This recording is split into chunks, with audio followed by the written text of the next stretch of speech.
Aloha everyone, and welcome to the 18th episode of the 8th series of the Temple of Surf, the podcast. Today with us we have an Italian guest, surf pioneer, Alessandro Dini. We discuss with him about surfing in Italy, surfboards, and much more.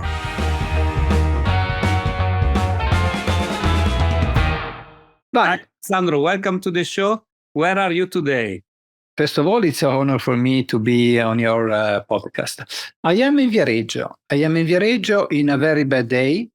I don't know if you have heard what happened during the night. There are a lot of rain, a lot of flood, it's a disaster in Tuscany. Fortunately, Versilia is an area that is like a little paradise. But around Versilia, it's really, there are people dead. Today it's a very big day of also of surf. We have right here in Viareggio today we have 4 or 5 meters. It is totally unusual, but it's totally unsurfable because it's big, windy, stormy, raining. Okay, anyway, I am protected in my house. You're protected in your house. That's very important. And also, I didn't read this morning. I didn't read the news, Italian news, so I was not aware of that. But it's unfortunate. Let's hope things will get better soon. So today we're gonna talk a lot about surf. Of course, these are English-speaking podcast. So not so many people maybe will know the history of Italian surfing, and you, more than you, would be representing Italy in all these years. So we're going to talk about that. We're going to talk about the surfers, your experiences. But the first question is, I ask everyone the same, is, in your opinion, what is the most important thing in surfing? Well, I would say have fun. That is pretty classic, pretty classic answer. For my point of view, the most important thing is that everyone lives surfing in his own way.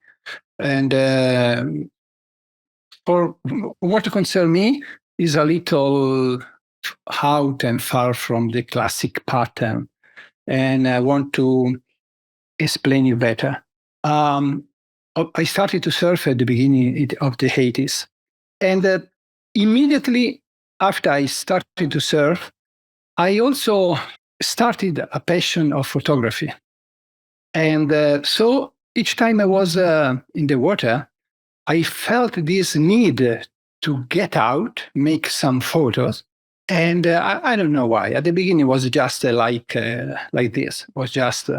Then I started to write articles in local newspapers, and then sending photos to Surfer magazine. In '82, they published an article a small article about Italy, and shortly became, very, very predominant in my activities. So each time I was surfing, I was like separated. I had these 2 needs. One, surfing a little bit with my friends, and then to get out making photos, because I was thinking already, imagining the kind of article to write.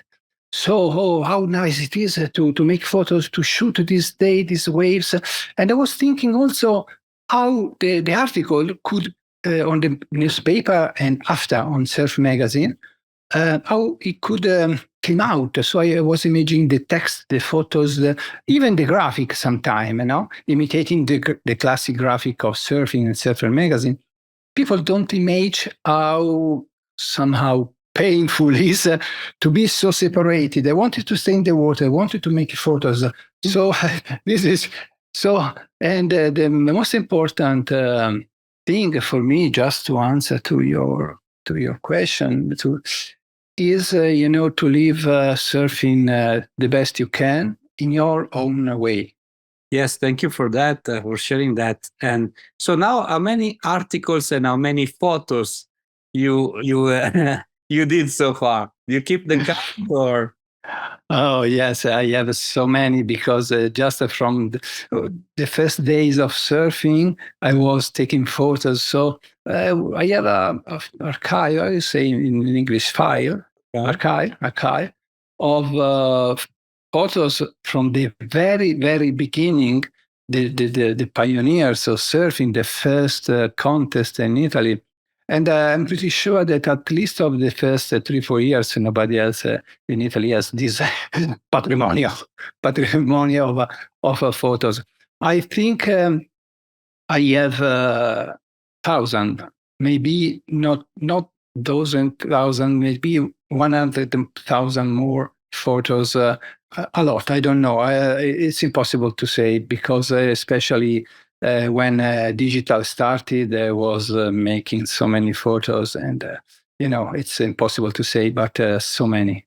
So obviously, many books will come out of all this, right? Yeah, with my good friend Francesco Aldo Fiorentino, that I think you interviewed also, no? Yes. Yeah, that is my he's my good friend. He's a writer. He's a very passionate of Italian surfing history. We are this project to use my archive of photos and also videos to make a photography book, not with so much text, because text is words can be interpreted, change it, but photos nobody can can deny what. So yeah, we like my 50 years in surfing. It's something like this, and Francesco France, for the friends at France, will help me to make this book. We are already working on it, and I think could be something that the young people can read, and because what is not a problem, but what is something that I really see different from the other countries is that if you speak about the legend of the surf in American, Australian, they get a lot of credit from all the people. In fact, I see that in your podcast, you didn't interview only young surfers. You interviewed also a lot of legends. And in Italy, this is not like this.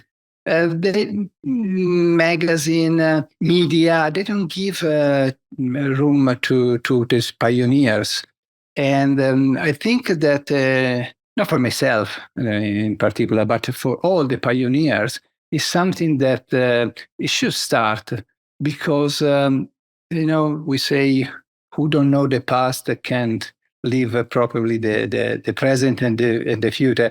So this is something that with France we want to do to leave some, I don't know, to leave something for the young people and to speak about the history of surf, Italian surf. Because the Italian surf is it's kind of like maybe a lot of surf around the world is an Instagram surf, if you want to say. While at that time in the 80s, there was not like such media, and so maybe things were even more real, because one thing that I always say is that there are only perfect waves in Instagram. There is never a wipeout. So it's always portraying the best part of all our surf and not the waves that we didn't catch and that's interesting, to rediscover in the years, how the surf culture has been created in Italy, and you and a few others were the cool guys, right? Yeah, it's true. It's true. Let's talk about a bit of surfboards, because I guess when you started to surf, there were not so much choice in Italy, right? Absolutely not. When we started, we shaped our own surfboards. In particularly, my brother Michele, that started before me. He's younger than me, but he started before me. I was playing football at the time, and I was following my brother, taking home some big piece of foam, making a lot of chaos in the house, and my mama was very upset with him, resins and everywhere. And so we started to surf our own surfboards. They were just terrible, with no stringer in the middle, breaking boards almost every time we went to surf, And shortly, we made better boards. And then in the beginning of the 80s, if I well remember, was 81 or 82. We went in Biarritz for our first surf out of Italy.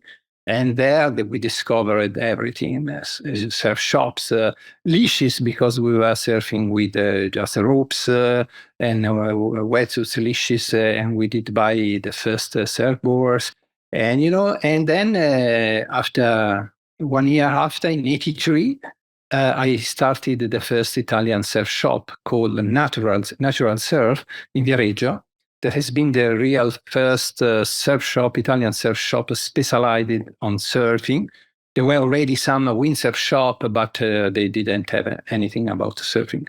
And then slowly I was importing from everywhere, from France, from Cornwall, even from the States, materials. And so finally we had good stuff, but only start by 83, 84. Wow. It was late, yeah, because if you consider, for instance, in France, you were talking about Biarritz, I think the Surf Club de France was 1967 or something like that. Yeah, pretty late. But of course, they have like also maybe a better quantity of wave, at least, so it was easier maybe for them to just shape and have a surf industry over there. And so now you still own the surf shop, or the chapter is? No, I started in 83 the shops. Then I was really fed up of the shop, because my friends were, hey, I went in Bali, I went in California, I went in Hawaii, and I was stuck in the shop. So I decided to sell it. And I had a very good idea to start the first Italian surf magazine. So after writing for many years article on Windsurf magazine and a small article in some sport magazine, we had the first Italian surf magazine. It was May 91, and the name was just Surf Magazine. And so that was a good change of life for myself, because no internet. So all the surfing company invited me at the best contest in France, in Osegor, even sometime out of Europe. And so I was traveling. I knew a lot of legends that I never imagined before to meet. I took the first pro surfers in Italy. Like the first one was Ross Clark-Jones, big wave rider in 83, and then followed by many others that I was making like a promotion for Italy. Tom Carroll and Kelly Slater in 2004, but a lot of surfers visited Italy. And so after the surf magazine, after this experience with the surf magazine, in 1999, I started to work for Quicksilver as a marketing manager for Italy. So in the middle, in the middle, I was elected the president of the first Italian Surfing Federation. Wow. And so I also had this experience. So let's say that surfing has been my life, and I live this 360 degrees from a surfer, competitor, journalist, photographer, shop owner, and the founder of the first surf club, and then the first Italian Federation. So I did a lot of things, and still I am into the surf, and I can't cut this. I continue to dream about surfing and to do something in the surf community. Yeah, it's a passion that you cannot lose, right? Surfing is, once it's in with you, it will be with you forever, right? Yeah, like Kelly Slater said, it's like mafia. Once you are in, you can't get out. You can get out. So going back on surfboards, what was your first proper surfboards? Like not the one that maybe you were making with your brother? What was one that you was really something for you? Okay. During the first trip in Biarritz, my brother and Francesco, that is also one of the pioneers in Italy, we did buy the really first board. They did buy real surfboards in resin. If I will remember, were Freedom Surfboards. It was a famous shop in the center of Biarritz. But I was very stupid. I did buy a soft board, one of the first Amore Doyle that my friends called something like spugna, spugna, you know, sponge. And then I realized that wasn't a very good board. So I did buy another board, and my first resin board, if I remember, was also a Freedom board. Okay. But after I started a surf shop, so I had as many boards I wanted. Definitely. Good choice. Yeah. I'm sure you were testing them, right? Exactly. That's exactly. fun. And it's fantastic, like how in 10 minutes we already discussed about photography, books, journalism, traveling, meeting legends. So wow, I am a bit confused on what should be the next question, but let's go for legends. You met many surfers in your life. Some of them were very famous, some of them were not. Was there a meeting with one of them? This is a question that I always ask to everyone. There was a meeting with one of them that was particularly meaningful for you. Yes. The most important for me, for my life, was the meeting when I met Jeff Hackman. Okay. I was working for my magazine, of course. And I was in Biarritz for the Biarritz Surf Festival. And Quicksilver sponsored a longboard contest. And all the longboard, the most famous, worldwide famous longboarder were there. And I was just sit on the rocks to make photos. And I don't know why. I saw a guy sitting next to me, and was Jeff Ackman. We started to speak about surfing. We commented the performance of the longboard in the water. And after a while, he told me, "Hey, to be an Italian, you have a good culture of surfing. I never imagined." So I started to speak with him about Italy. And after 1 year, he called me, because Jeff Ackman was was the founder of Quicksilver America and Quicksilver Europe. So he contacted me and he asked me, "Alessandro, won't you work for Quicksilver?" I said, "What?" I was very impressed by the question. And he told me, "Yeah, because we stopped with the distributor we have in Italy. We want to make a Quicksilver Italy and manage directly from Europe, from France. And we need someone that really is into surfing, because." So he proposed me to work as an Italian marketing and team manager. This is important, this and team manager. I explain you after. So I said, "Jeff, it's an honor you propose me this, but I have my own magazine, and it's not this is a conflict of interest, because your competitors will be upset that me, as editor of Italian Surf Magazine, works for a specific company. So I can't make a jump in the dark." And he told me, "It's not a jump in the dark. We employ you." So I was very confused, but at the end I accepted. And they were very, very nice with me. They employed me, and I worked for them for 10 years. Wow. So that has been one of the best experiences in my life. And I explain why it's important, this marketing and team manager, because at that time, Quicksilver was absolutely the leader in the surfing company in Italy. So they sponsored the King of the Grom, the contest just to discover the new talent in Italy. So each year I organized the contest in Viareggio, in Versilia, in Roma area, in Sardinia, everywhere. And thanks to the King of the Groms, sponsored by Quicksilver, we discovered the people like Leonardo Fioravanti, like Roberto D'Amico, like Nicola Bresciani. No, Nicola Bresciani was already known by me because it was in my area. But a lot of surfers were discovered thanks to that contest.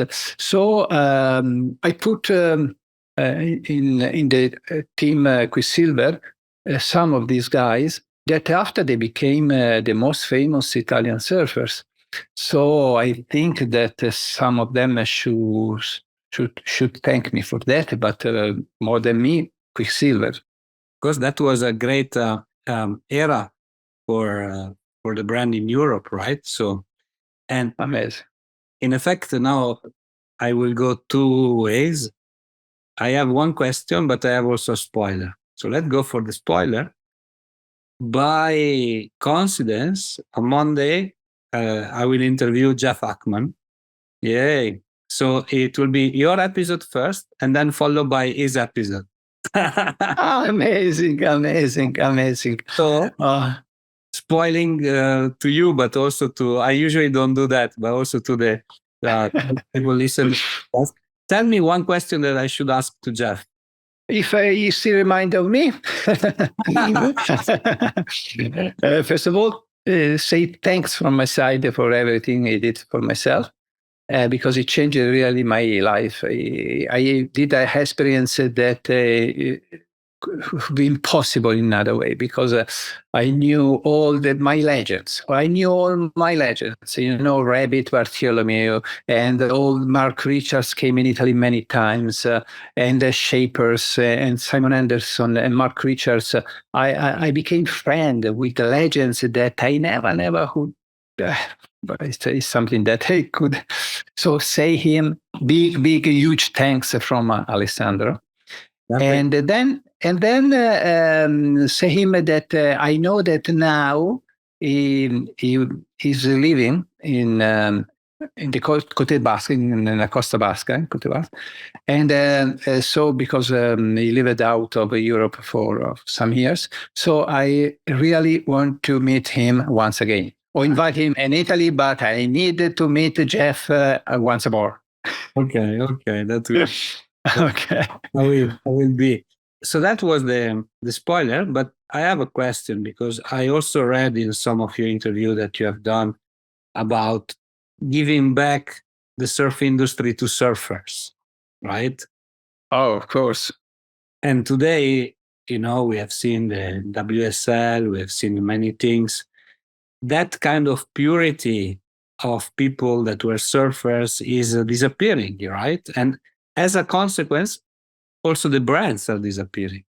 Exactly. The last years I was working in Quicksilver, I saw many people employed. I don't make names, but I remember one day we had a marketing meeting, and I saw in the room new people, one girl, one boy, young, about 23, 22, 23. And, they employed them just because they were graduated from something similar to our Bocconi University, but they didn't know absolutely nothing about surfing. And I was impressed. They didn't know anything about surfing. And so, I spoke with some big guy in Quicksilver in the marketing. Yeah, because things are changing, the socials, blah, blah, blah. These, before surf company employed the people from the beach, from the surf, Of course, things have changed, but I think that this is the main cause that led to the situation we are living now, because you speak about SL and WSL, that honestly, I also criticize because I don't see anything good especially in the last couple of years. So I I regret ASP. Ah, yes. Yeah, I am a boomer, I am a boomer, so and nostalgic, maybe too much nostalgic, but I really think that surfing was better represented before. I think that surf companies should come back to find people that they have a competence, a culture, and a true passion of surfing. Exactly. Exactly. So, back to you as a surfer. What was the best wave of your life, and why you remember that? You remember it for because of a smell. You remember because of sight. You remember because of the speed, the wipeout. Okay. Uh, just the wave or the day of surf? Not the wave, in fact. I want to make it. The wave, it's the wave I go more proud is a wave that I took in Hawaii, my first trip in the 1990, my first trip in Hawaii.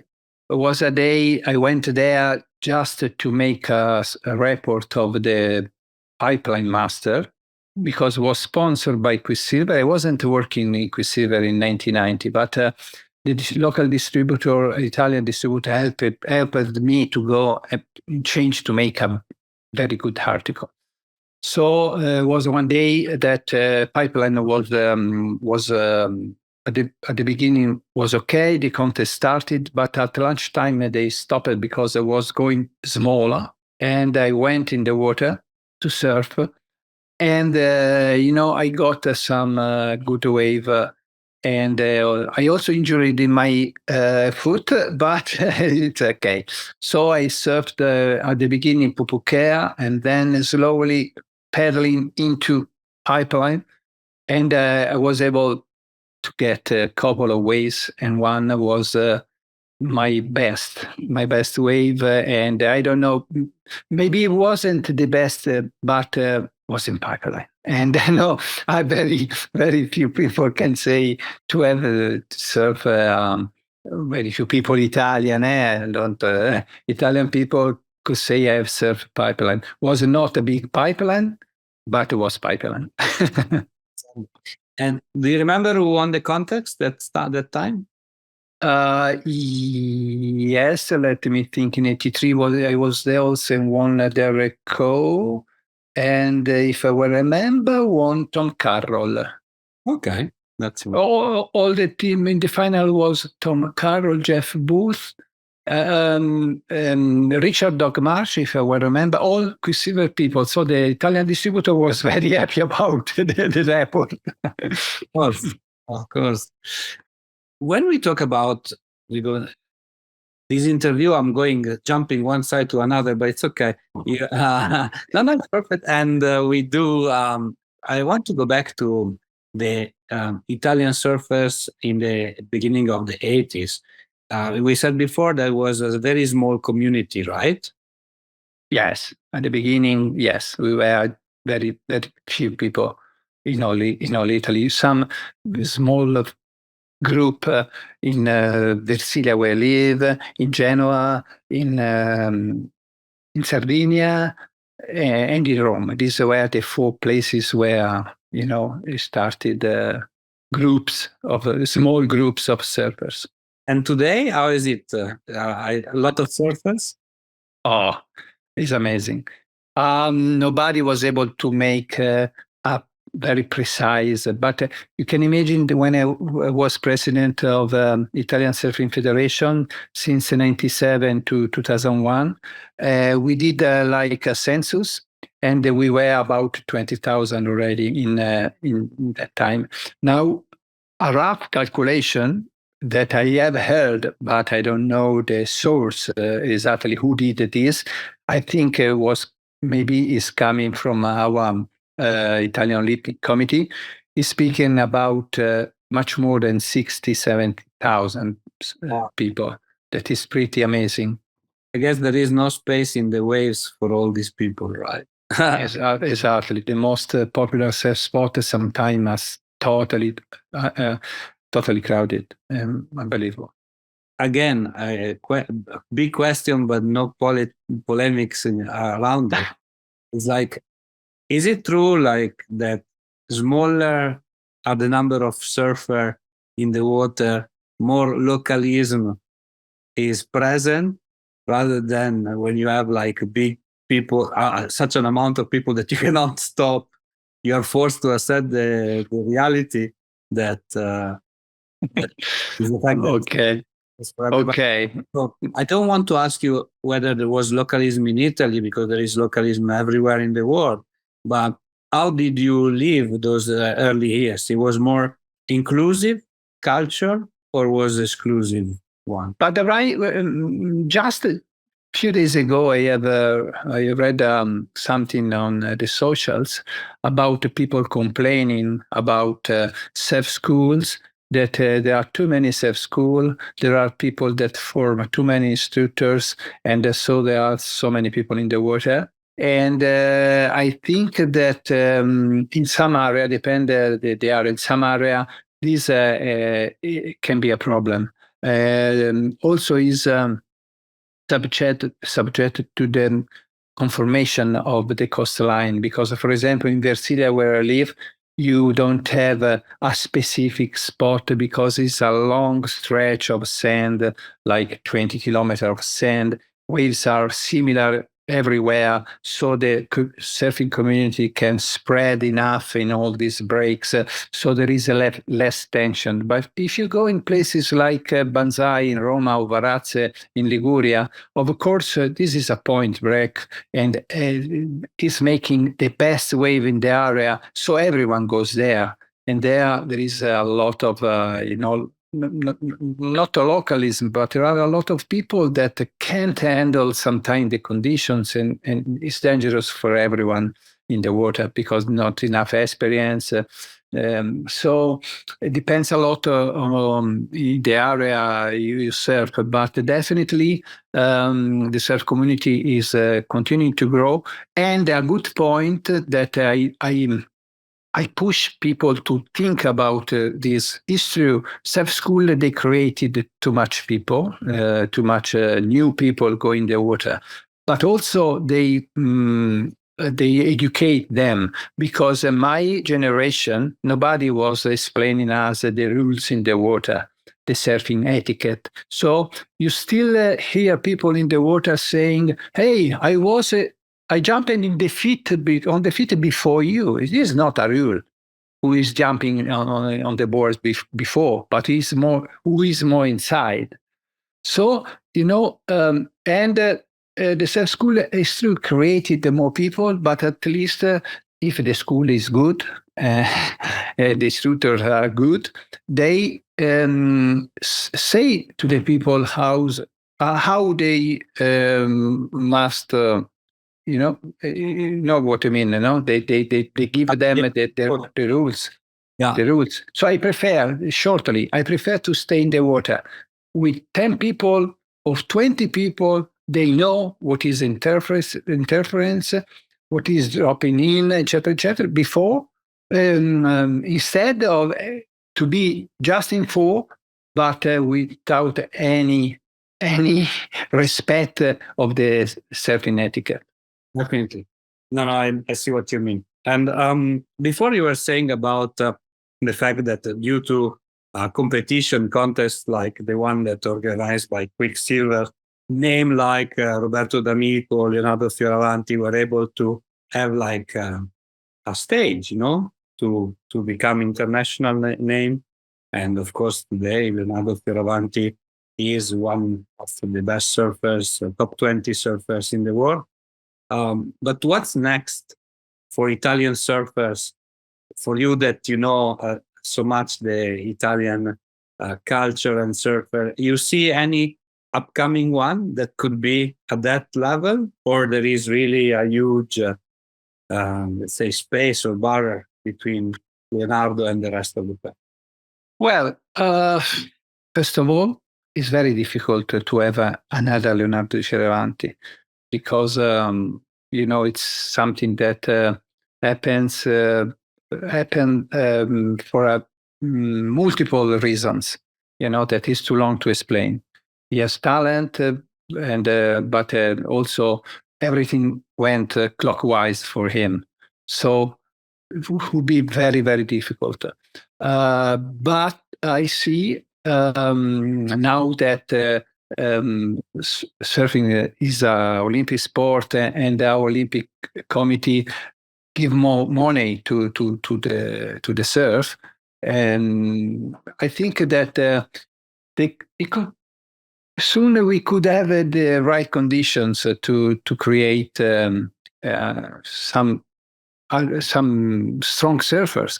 And at the moment, for what I see, I don't see the next Leonardo Fioravanti. I see a lot of young surfers that they could improve very young. I saw a few last weekend I was in Roma for the finals of the Italian championship. I saw some heat, and I was impressed by some very young, like 12, 11, 12 surfers that they have a level that there is no comparison with the surfers of the same age of 5, 6, 10 years ago. So I am pretty confident that we will have some other very strong surfers. But never say never, because when I was starting to surf, or when I was pipeline to surf in the 90s, I was dreaming and say, one day we will have someone not in the top 10 like Leonardo, but just in the double CT. And I was thinking, no, it's impossible. And it happened. So never say never. Never say never. Though there is importance also, as you said, because now is an Olympic game. If Italy wants to perform in this category of surfboard and also skateboard, they need to make sure there are the funds, there are the schools, there are the coaches that will develop the new generation, because otherwise it will be just Leonardo and then nobody else.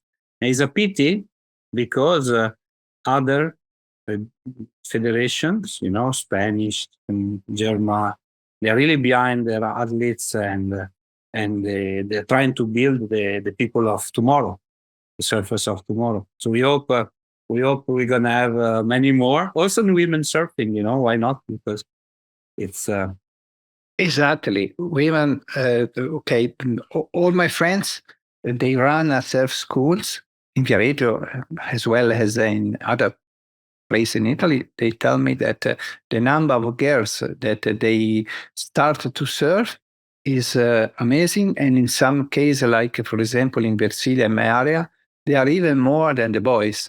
So yeah, the girls are really, really growing.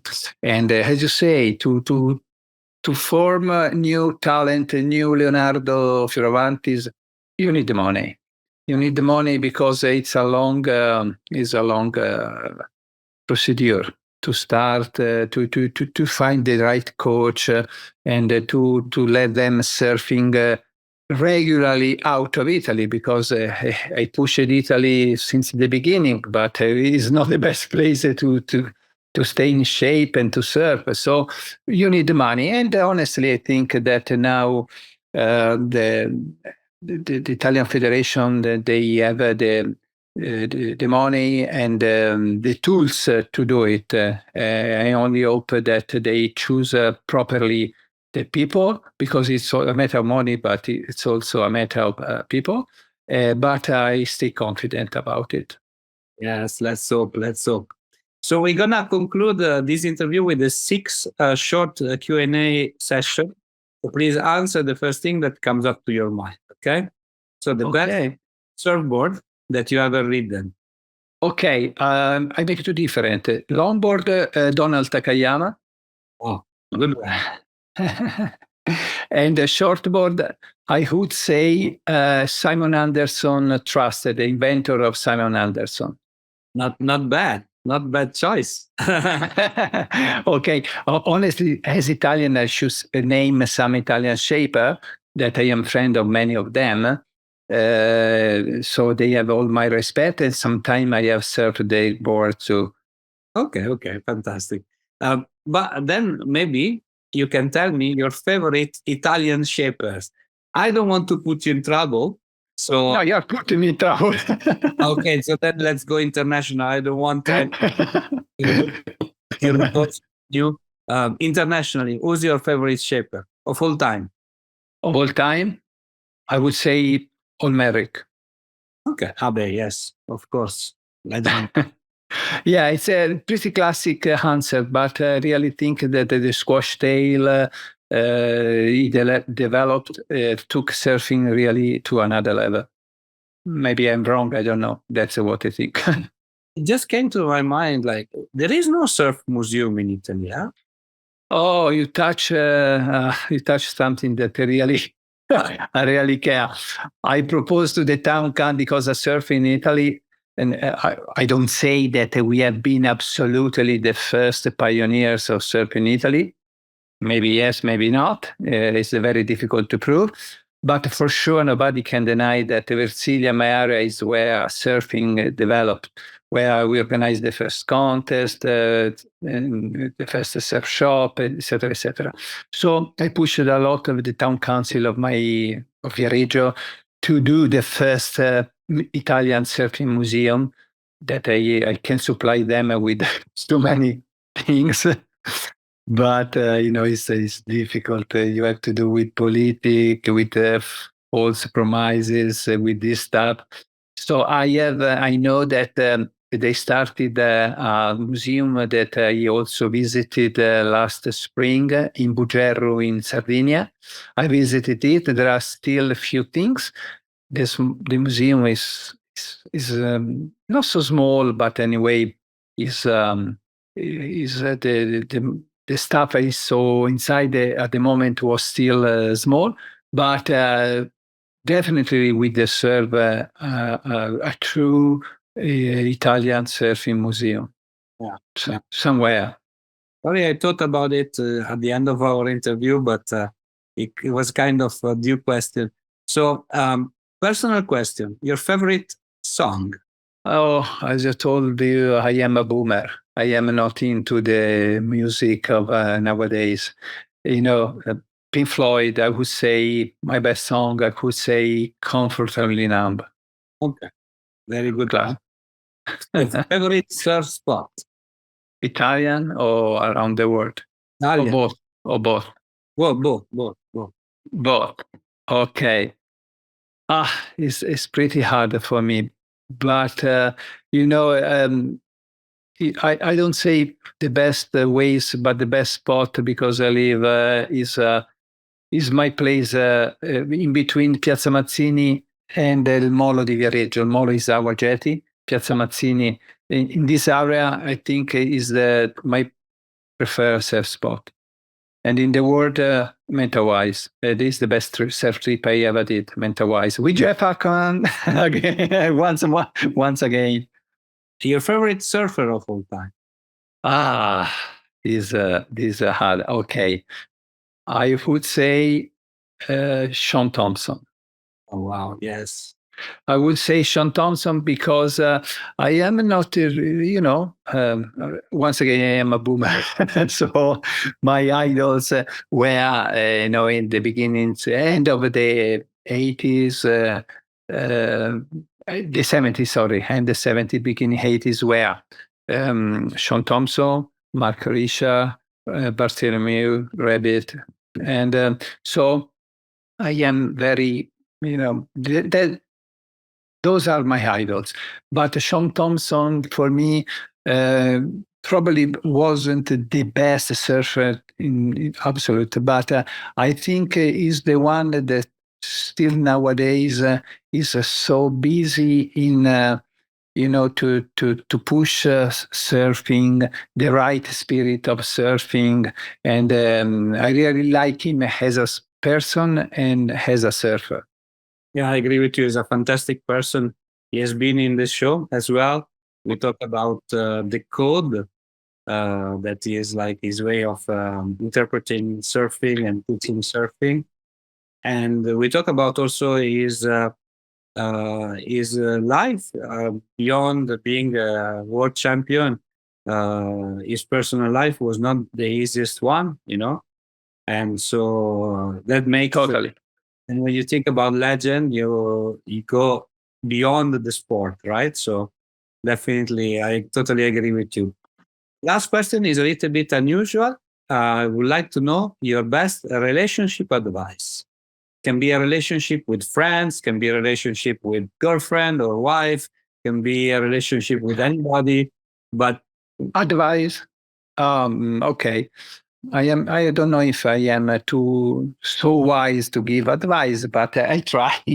No, to my surfers, to my surfer friends from all over the world, I would say that the classic is to enjoy the waves, the fun you spend in the water.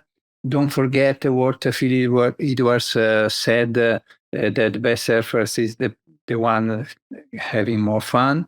And and also to whatever you do in your life, surfing, working, whatever you do, you must do with passion, with love and passion. But I don't know if this is the kind of question you. it's the way you interpret the question that makes the best of it. So don't worry about making it right or wrong. I agree with you. Passion changes everything. Huh? And don't stop to dream. Because when I started to surf, I couldn't imagine the heater that was in front of me, and has been much better than I imagined. Fantastic. Grazie mille, Alessandro. Thank you very much for being with me on the show. And I look Grazie, Alessandro. forward to you very soon. Grazie. Grazie, Alessandro. It's been a pleasure and a honor. Ciao. Ciao.